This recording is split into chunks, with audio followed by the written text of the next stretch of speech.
Ces mâchoires, capables de s'ouvrir sur 2 mètres de haut, pouvaient avaler des proies de la taille d'une personne. Son poids était des centaines de fois supérieur à celui d'un grand requin blanc moyen. Et avec 18 mètres de long, il égalait la taille d'un semi-remorque. Ces mâchoires étaient armées de 250 dents, dont l'extrémité dentelée nous rappelle la lame d'un couteau cranté. Ces dents étaient super puissantes.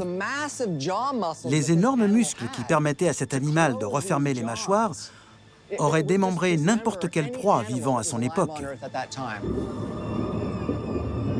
Et Steven détient la preuve des dégâts que pouvaient créer de telles mâchoires.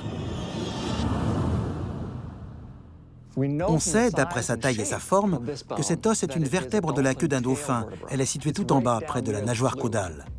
Et vous voyez qu'il y a de profondes gouges de chaque côté.